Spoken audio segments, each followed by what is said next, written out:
ನಮಸ್ತೆ friends, welcome back to my channel Jaya Hegde Kannada YouTube channel. ನಾನು Jaya. Friends, ಇವತ್ತಿನ ವಿಡಿಯೋದಲ್ಲಿ ನಾನು ಸೇವಂತಿಗೆ ಗಿಡಗಳನ್ನ ಒಂದು 2 ಅಥವಾ 3 ವಿಧಾನದಲ್ಲಿ ನೆಡೋದನ್ನು ತೋರಿಸ್ತೀನಿ. ಹಾಗೆ ಯಾವ ರೀತಿ ಕಟಿಂಗನ್ನು ತಗೋಬೇಕು ಅನ್ನೋದನ್ನು ತೋರಿಸ್ತೀನಿ. ಮತ್ತು ಅದನ್ನು ಯಾವಾಗ, ಎಲ್ಲಿ, ಹೇಗೆ ನೆಡಬೇಕು ಅನ್ನೋದನ್ನು ಕೂಡ ವಿವರಣೆ ಕೊಟ್ಟು ಹೇಳಿದ್ದೀನಿ. ಹಾಗಾಗಿ ಈ ವಿಡಿಯೋನ ಪೂರ್ತಿಯಾಗಿ ನೋಡಿ. ನೀವು ನನ್ನ ಚಾನಲ್ಗೆ ಹೊಸಬರಾದರೆ ಸಬ್ಸ್ಕ್ರೈಬ್ ಮಾಡ್ಕೊಳ್ಳಿ. ಹಾಗೆ ಪಕ್ಕದಲ್ಲಿರೋ ಬೆಲ್ಲೈಕನ್ ಕ್ಲಿಕ್ ಮಾಡಿ ಆಲ್ ಅಂತ ಸೆಲೆಕ್ಟ್ ಮಾಡಿಕೊಂಡ್ರೆ ನಾನು ಹಾಕುವ ಎಲ್ಲ ವಿಡಿಯೋದ ನೋಟಿಫಿಕೇಶನ್ ನಿಮಗೆ ಬರುತ್ತೆ. ಎಲ್ಲ ವಿಡಿಯೋಸನ್ನು ನೋಡ್ಬೋದು. ನೋಡಿ, ನಾನು ಈ ಸೇವಂತಿಗೆ ಗಿಡಗಳನ್ನು ನಾನೆಲ್ಲ ಕಟ್ ಮಾಡಿ ಇಟ್ಟಿದ್ನಲ್ಲ, ಹಾಗೆ ಇಲ್ಲಿ ನೋಡಿ ಕವಲುಗಳು ಹೊಡೆದಿದ್ದೆ. ಆ ಕವಲುಗಳನ್ನು ನಾವು ಒಂದು 2 ಅಥವಾ 3 ಇಂಚ್ ಕವಲುಗಳನ್ನು ಕೂಡ ತಗೋಬಹುದು. ಇಲ್ಲ ಅಂದರೆ ಕೆಳಗಡೆ ಮರಿ ಬರುತ್ತೆ, ಸಣ್ಣ ಸಣ್ಣ ಸಸಿಗಳು ಬರುತ್ತೆ, ಆ ಸಸಿಗಳನ್ನು ಕೂಡ ತಗೋಬಹುದು. ನೋಡಿ, ಇವೆರಡು ರೀತಿಯಲ್ಲಿ ನೀವು ತಗೋಬಹುದು. ಆ ಸಣ್ಣ ಸಣ್ಣ ಸಸಿಗಳಿಗೆ ಸಣ್ಣ ಸಣ್ಣ ಬೇರಿರುತ್ತೆ, ಅದು ಚೆನ್ನಾಗಿ ಬರುತ್ತೆ.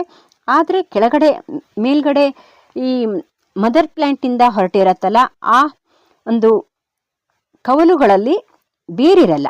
ಅದನ್ನು ಕೂಡ ನಾವು ನೆಟ್ಟರೆ ಚೆನ್ನಾಗೇ ಬರುತ್ತೆ. ಆದರೆ ನೋಡಿ, ಈ ರೀತಿ ತಗೋಬೇಕು. ಮತ್ತು ನಾವು ಹೂವಾಗಿ ಮುಗಿದಿರುವಂಥ ಕಟಿಂಗನ್ನು ಹಾಕಿದರೆ ಅಷ್ಟೊಂದು ಬೇಗ ಬರಲ್ಲ, ಅದು ನೆಟ್ಟರೆ ತುಂಬ ಚೆನ್ನಾಗಿ ಕೂಡ ಬರಲ್ಲ. ಹಾಗಾಗಿ ನಾವು ನೋಡಿ, ಇದು 2 ರೀತಿ ಸಸಿಗಳನ್ನು ತಗೋಬೋದು. ಮತ್ತು ನಾವು ಇದನ್ನು ನಮ್ಮ ಮಲೆನಾಡು ಮತ್ತು ಕರಾವಳಿ ಕಡೆ ಎಲ್ಲ ಜೂನ್ದಲ್ಲಿ ತುಂಬ ಮಳೆ ಬರುತ್ತಲ್ಲ, ಹಾಗಾಗಿ ನಾವು ಇದನ್ನು ಕಟಿಂಗನ್ನು ಹಾಕ್ಕೋತೀವಿ. ಮತ್ತು ನೀವು ಬೆಂಗಳೂರು ಕಡೆ ಅಥವಾ ಬೇರೆ ಕಡೆ ಎಲ್ಲ ಇರೋದಾದರೆ ಹೀಟ್ ಜಾಸ್ತಿ ಇರುತ್ತಲ್ಲ, ಹಾಗಾಗಿ ನೀವು ಅದು ಜೂನ್ದಲ್ಲಿ ಹಾಕ್ಕೊಂಡ್ರೂ ಪರವಾಗಿಲ್ಲ. ನಾವು ಅದು ಜೂನ್ ಬರೋದ್ರೊಳಗಡೆ ನಾವು ಅದನ್ನು ದೊಡ್ಡ ಮಾಡಿಟ್ಕೋಬೇಕು.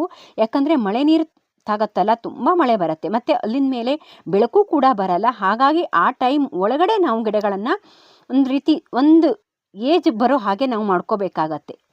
ಹಾಗಾಗಿ ನಾವು ಅದನ್ನು ಫೆಬ್ರವರಿಯಲ್ಲೇ ಈ ಕಟಿಂಗನ್ನು ಹಾಕ್ಕೋಬೇಕು. ಆಮೇಲೆ ತುಂಬ ಬಿಸಿಲು ಬಂದ ಮೇಲೆ ಅಷ್ಟೊಂದು ಚೆನ್ನಾಗಿ ಬರಲ್ಲ. ಈಗ ಇದನ್ನು ಕಟಿಂಗ್ ಹಾಕೋದನ್ನು ತೋರಿಸ್ತೀನಿ. ಈ ಸೇವಂತಿಗೆ ಗಿಡಗಳು 3 ತಿಂಗಳಿಗೆಲ್ಲ ಹೂವಾಗತ್ತೆ.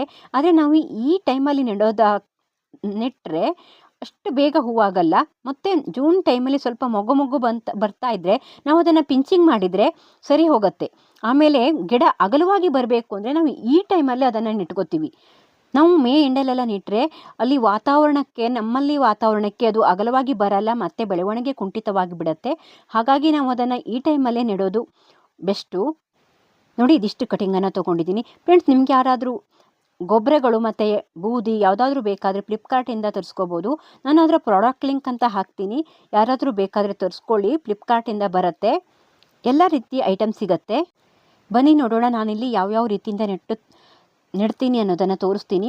ಒಂದು 2 ಅಥವಾ 3 ವಿಧಾನದಲ್ಲಿ ನಾವು ನೆಡ್ಬೋದು. ಬೇರಿರೋ ಗಿಡಗಳನ್ನು ನಾವು ಹೇಗೆ ನೆಟ್ಟರೂ ಬದುಕತ್ತೆ.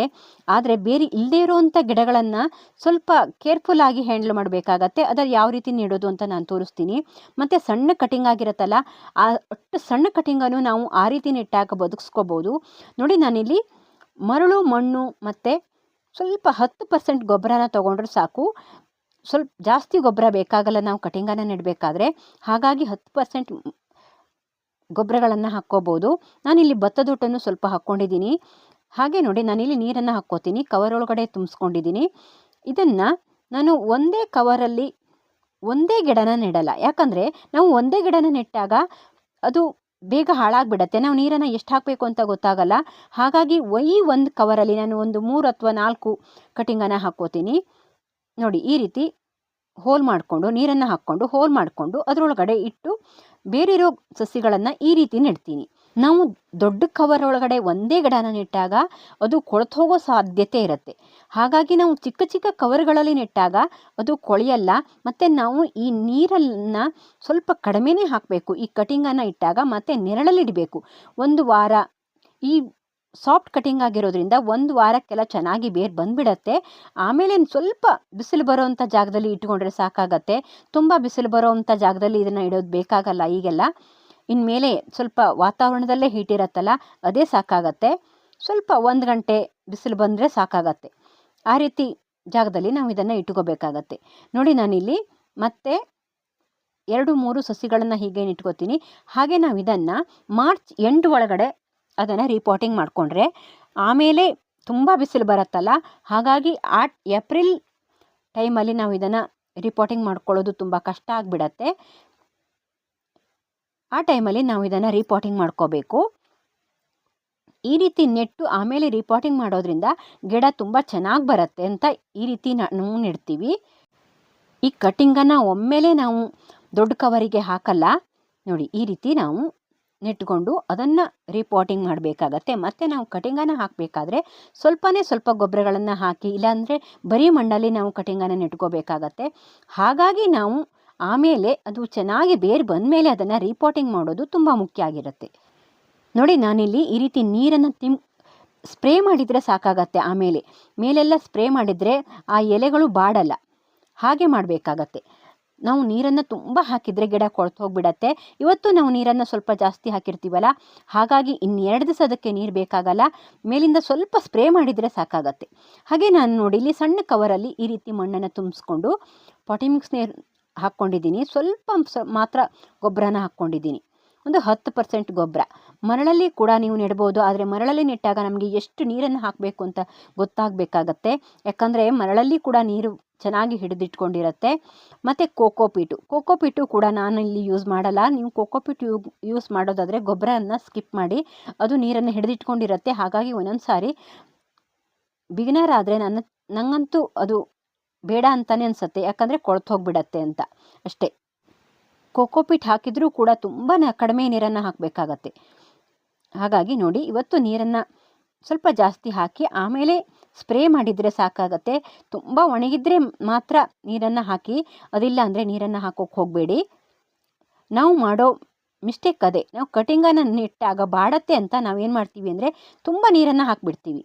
ಆ ಮಿಸ್ಟೇಕ್ ಮಾಡಬೇಡಿ.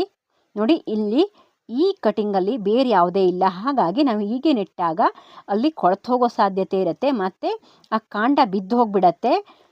ಹಾಗಾಗಿ ನಾವು ಇದನ್ನು ಏನು ಮಾಡಬೇಕು ಅಂದರೆ ನುಣ್ಣಿಗಿನ ಮಣ್ಣು, ಅಂದರೆ ಈ ಹುತ್ತದ ಮಣ್ಣು ಅಥವಾ ಕಲ್ಲು ಇಲ್ಲದೇ ಇರೋವಂಥ ಯಾವುದೇ ಮಣ್ಣನ್ನು ಬೇಕಾದರೂ ತೊಗೊಳ್ಳಿ. ಅದನ್ನು ನಾವು ಈ ರೀತಿ ನೋಡಿ ಈ ರೀತಿ ಮಣ್ಣನ್ನು ತೊಗೊಂಡಿದ್ದೀನಿ.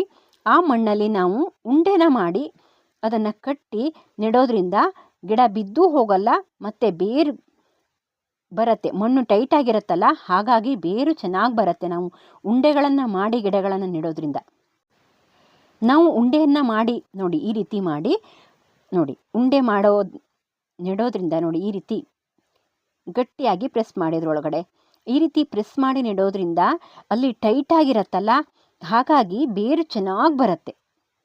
ನೋಡಿ ಈ ರೀತಿ ಪ್ರೆಸ್ ಮಾಡಿ ನೀವು ಹಾಗೆ ಕೂಡ ಇದನ್ನು ಇಡ್ಬೋದು.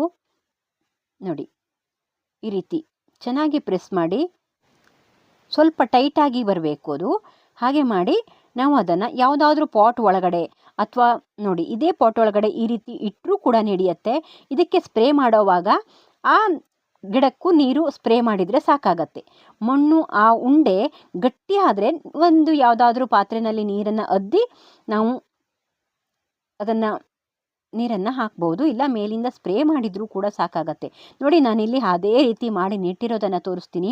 ಎಷ್ಟು ಚೆನ್ನಾಗಿ ಬೇರು ಬಂದಿದೆ. ಇಷ್ಟು ದೊಡ್ಡ ಆದಮೇಲೆ ನಾವು ಅದನ್ನು ಪ್ಲ್ಯಾಂಟಿಂಗ್ ಮಾಡ್ಕೋಬೋದು. ನೋಡಿ ಇಷ್ಟು ದೊಡ್ಡ ಆಗಿದೆ ಮತ್ತು ಬೇರು ಕೂಡ ಅಷ್ಟು ಚೆನ್ನಾಗಿ ಬಂದಿದೆ. ನಾವು ಇದನ್ನು ನೆಡೋಕ್ಕೂ ಕೂಡ ತುಂಬ ಈಸಿಯಾಗಿ ಬಿಡುತ್ತೆ. ಈ ರೀತಿ ಒಂದು ಉಂಡೆನ ತಗೊಂಡೋಗಿ ನಾವು ಯಾವ ಕವರಲ್ಲಿ ನೆಡ್ತೀವೋ ಆ ಕವರಲ್ಲಿ ನೆಟ್ಕೊಂಡ್ರೆ ಆಯಿತು.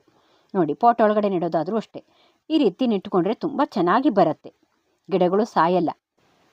ಹಾಗೆ ನೋಡಿ ನಿಮಗೆ ಆ ಉಂಡೆನ ಮಾಡಿದ್ದಕ್ಕೆ ಹೇಗೆ ಅದಕ್ಕೆ ನೀರನ್ನು ಹಾಕಬೇಕು ಮತ್ತು ಬೇರೆ ಬರುತ್ತೋ ಇಲ್ವೋ ಅಂತ ನಿಮಗೆ ಸ್ವಲ್ಪ ಡೌಟ್ ಇದ್ದರೆ ನೋಡಿ ಈ ರೀತಿ ಉಂಡೆಗಳನ್ನು ಮಾಡಿ ಒಂದು ಪಾಟಿಂಗ್ ಮಿಕ್ಸ್ನ ತೊಗೊಂಡು, ನಾನು ಹೇಳಿದ್ದೀನಲ್ಲ ಅದೇ ರೀತಿ ಪಾಟಿಂಗ್ ಮಿಕ್ಸ್ನ ತೊಗೊಂಡು ಈ ರೀತಿ ಉಂಡೆಗಳನ್ನು ಮಾಡಿ ಒಂದು ಪಾಟೊಳಗೆ ಇದೇ ರೀತಿ ಎಲ್ಲ ಉಂಡೆಗಳನ್ನು ಈ ರೀತಿ ನೆಟ್ಟುಕೊಳ್ಳಿ, ಆಗ ತುಂಬ ಚೆನ್ನಾಗಿ ಬರುತ್ತೆ.